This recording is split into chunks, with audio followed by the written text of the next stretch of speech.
Good morning, y'all. I want to do something a little different with this forecast. Not different in terms of the meteorology. The meteorology is what it is, and I am going to give it to you with the same detail and the same specificity that I always try to bring to significant weather events. Different in terms of the framing. Because the question I keep coming back to as I have been working through the model guidance for this event, as I have been watching the ensemble solutions converge and the deterministic runs lock onto a scenario that has stayed remarkably consistent over the past 4 days, is not the usual question. The usual question is, what is this storm going to do? What are the Cape values? What is the shear profile? Where does the dry line set up? How does the squall line organize? What are the rainfall totals? Those questions matter, and I am going to answer all of them. But the question I keep coming back to with this particular event, the question that I think is actually more important for the communities in the path of this system than any individual meteorological parameter, is a different one. The question is, why is this storm going to feel different? Not just be different in the meteorological sense of having different parameter values than a typical event. Feel different. In the lived, human, standing in your yard in the aftermath sense of the word. Because there are storms that produce significant meteorological statistics and are forgotten within a season. And then there are storms that leave a mark, that change the way a community talks about weather, that become the reference point, the before and after, in the way a town or a region understands its own vulnerability. This storm, based on everything the models are advertising and everything I know about the atmospheric setup that is assembling itself right now, is a storm with the potential to be the second kind. And I think the people who are going to live through it deserve to understand not just what it is going to do, but why it is going to feel the way it is going to feel, so that the preparation they make is proportional not to a typical severe weather event, but to the specific, unusual, historically grounded character of what is actually coming. The first reason this storm is going to feel different is a reason that has nothing to do with peak wind speeds, or maximum rainfall rates, or the highest tornado intensity in the event. It has to do with duration. Specifically, the duration of the threat window. The length of time during which the communities in the path of this system are going to be operating in a state of active AROAC, life safety level alert. Most severe weather events have a relatively compact threat window. The atmosphere loads, the cap breaks, the storms fire, the squall line consolidates and pushes through, and within 12 to 18 hours the active severe weather phase is over and the recovery phase begins. The threat window is defined and finite, and communities have learned, through generations of experience with spring severe weather, to hold their breath for that finite window and then exhale when it passes. This storm does not have that kind of threat window. The atmospheric setup that is assembling itself right now, the slow-moving, deeply amplified upper-level trough, the stalling surface low, the persistent moisture transport corridor from the Gulf, is a setup that produces not a single threat window, but a sequence of overlapping threat windows, each one beginning before the previous one has fully resolved across a timeline that stretches not 12 to 18 hours, but 48 to 72 hours from the first tornado watch to the last flood warning. 48 to 72 hours of sustained, active life safety level threat. That is not a thunderstorm. That is a siege. And the psychological and physical reality of living inside a siege, of being on alert not for an afternoon, but for 2 to 3 consecutive days, of sleeping in uncertainty, of waking to new warnings before the previous ones have expired, is genuinely different from the reality of living through a single severe weather event, no matter how intense. That difference in duration is the first reason this storm is going to feel different. And it is a difference that preparation needs to account for explicitly, not just in terms of supplies and shelter, but in terms of the mental and physical stamina that 48 to 72 hours of sustained alert requires. The second reason this storm is going to feel different is the multi-hazard character of what it is delivering simultaneously to the same geographic areas. And I want to explain this carefully because the interaction between simultaneous hazards produces consequences that are qualitatively different from the sum of the individual hazards considered separately. Most severe weather events are dominated by one primary hazard. A tornado outbreak is a tornado outbreak. The wind and rain are present, the hail is present, but the organizing threat that drives the preparation and the response is the tornado. A major flood event is a major flood event. There may be lightning and gusty winds associated with the rainfall, but the organizing threat that drives the preparation and the response is the water. This storm is not organized around a single primary hazard. It is delivering, simultaneously and to overlapping geographic areas, a violent tornado threat, a destructive straight-line wind threat, a baseball to softball-sized hail threat, an extreme flash flooding threat, and a multi-day river flooding threat. All of them at levels that would individually qualify as significant events, all of them arriving in the same community at the same time.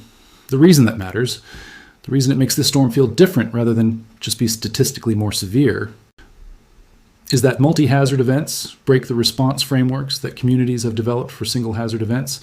The person who has a tornado shelter but no flood plan discovers that the tornado shelter is in a basement that is taking on water from the flash flooding. The family that evacuates ahead of the river flooding discovers that the evacuation route is blocked by a tree brought down by the straight line winds. The farmer who moves his equipment to high ground ahead of the flooding discovers that the high ground is in the hail swath. Multi-hazard events do not just increase the severity of the individual threats.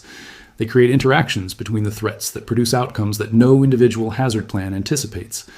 And feeling unprepared for the interactions, discovering in real time that the plan you had was designed for a different kind of storm. See, Schulflames is one of the defining experiential features of the events that communities remember for decades. Please, as you think about your preparation for this storm, think about the interactions. Think about what happens to your flood plan if your evacuation route is blocked by wind damage.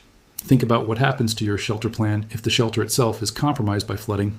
Think about the second and third order consequences of simultaneous hazards arriving together, and build your preparation around the interactions rather than around any single threat in isolation. The third reason this storm is going to feel different is the sheer geographic breadth of the impact area. And this is a dimension of the event that I think is consistently underappreciated in the early stages of major weather events, because the natural tendency in weather coverage is to focus on the area of highest meteorological intensity rather than the full extent of the impact zone. The area of highest meteorological intensity for this event, the corridor of maximum tornado threat, maximum hail size, maximum wind gusts, and maximum rainfall rates, runs from North Texas through Oklahoma, Missouri, and Tennessee. That is the core. That is the bullseye. And if this were a normal, severe weather event, the bullseye would essentially be the story. The surrounding areas would get some storms, some wind, some rain, but not the event-defining impacts. This storm is not that.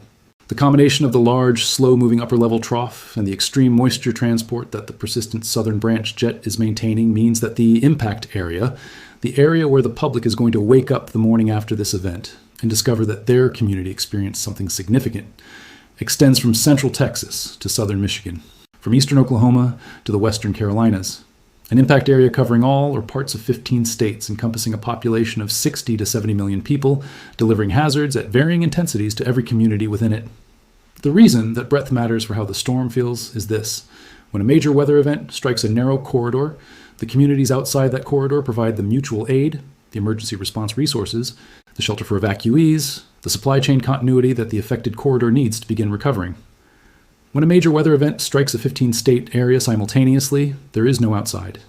Every emergency management agency, every utility company, every hospital, every Red Cross chapter within the impact area is simultaneously managing its own event.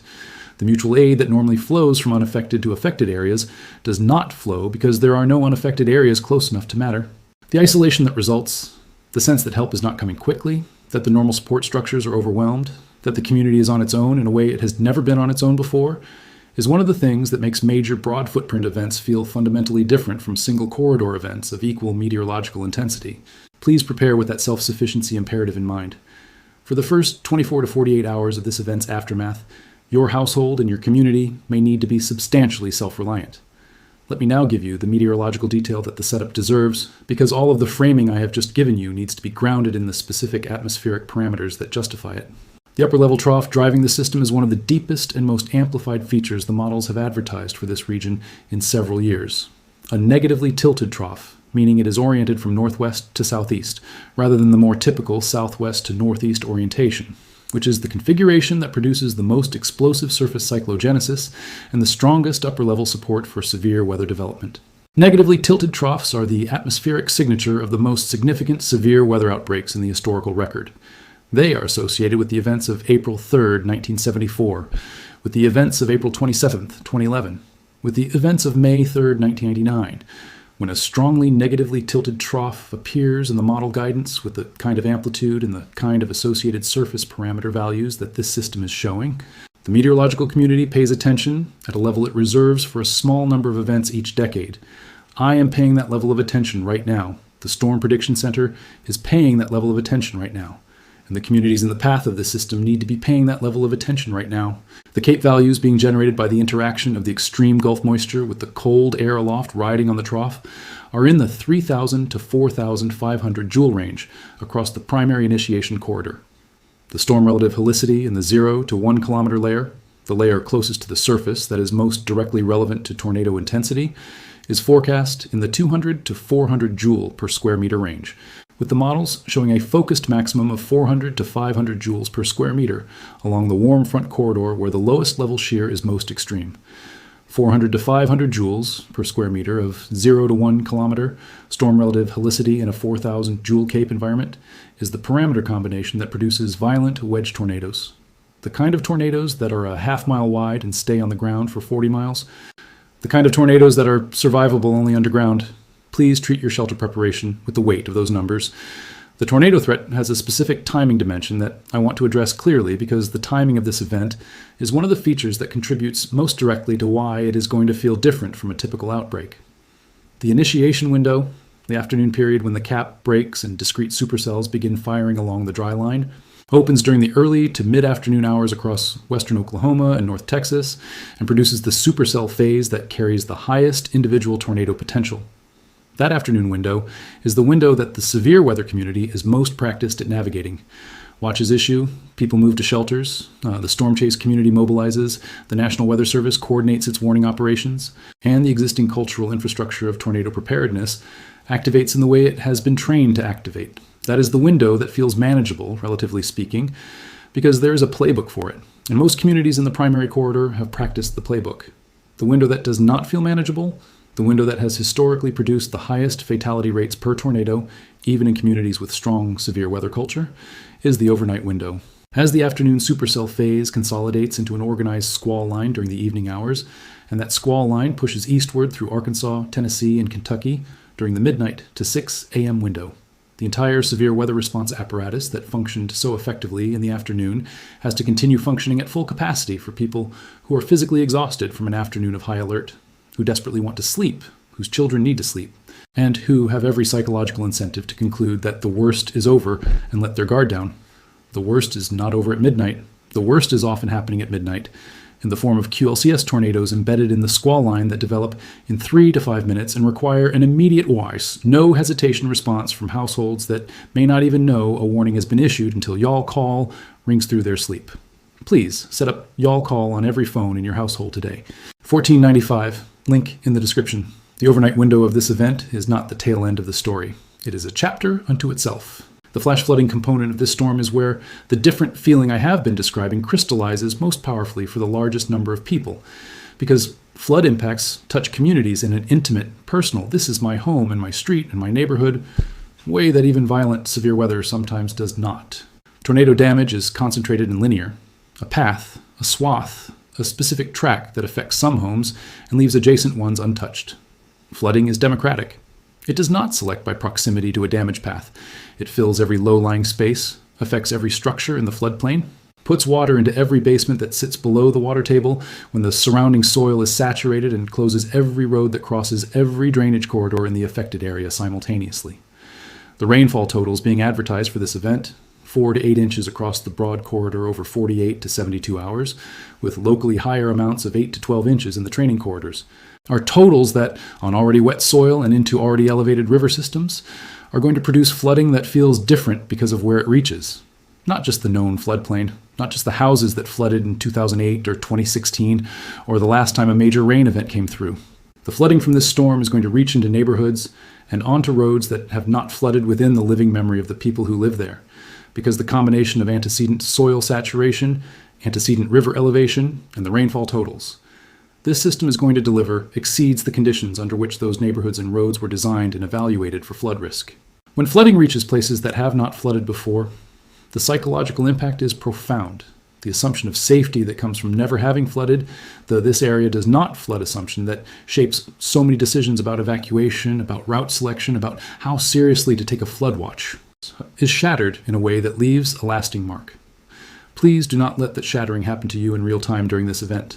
Please assume, given what this system is capable of delivering, that every low-lying area, every road crossing a drainage corridor, every neighborhood near any creek or river in the affected region is at risk during this storm regardless of its historical flood record. The historical flood record was compiled under different antecedent conditions than the ones this storm is arriving into. The power outage dimension of this storm's different feeling is one that I want to address specifically because multi-day power outages, in the context of a multi-hazard event, have a compounding character that changes the experience of the outage in ways that a simple power interruption does not.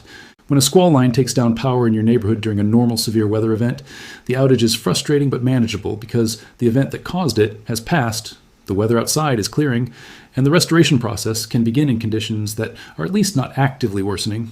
When the squall line that takes down power in your neighborhood is followed 12 hours later by another round of heavy rainfall and another tornado threat and another period of flash flooding, because this storm's multi-day, multi-round character means that is exactly what some communities are going to experience. The outage that might have been restored in one day gets extended by the inability of utility crews to safely operate in the subsequent rounds of severe weather.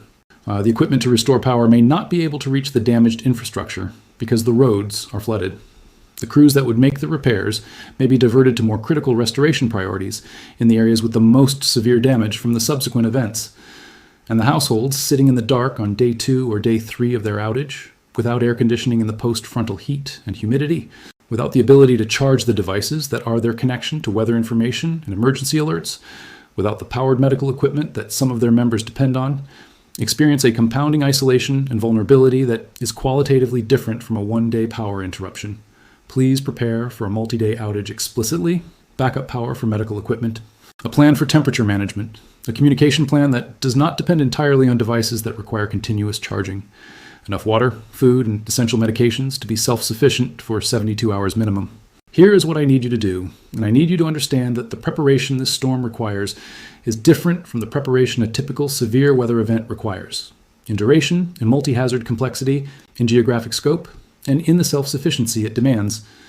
Identify your tornado shelter today and stock it for a multi-event scenario.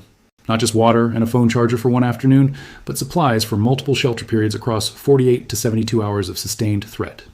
Set up y'all call on every phone in your household right now. Not tonight. Right now, every phone. $14.95, link in the description. Because the overnight window of this event is coming and it is not going to announce itself politely. Know your flood-prone roads and your alternate routes and check them again after each successive round of rainfall, because roads that are passable after round 1 may not be passable after round 2. Know the river stages near your home and set up alerts through your local National Weather Service office so that the flood crest arrival is not a surprise. Prepare your power outage plan for 72 hours of self-sufficiency. Have the hard conversations with your elderly and medically vulnerable family members about where they will be and how they will be supported through a multi-day, multi-hazard event. Check on your neighbors. Share this forecast. Close the gap between what this storm is going to deliver and what the people in its path currently expect it to deliver. This storm is going to feel very different. The preparation needs to be different to match. I am going to be live from first initiation through the last flood warning. Subscribe, hit the notification bell, and I will see y'all in the live stream. I love every single one of you. Stay safe out there.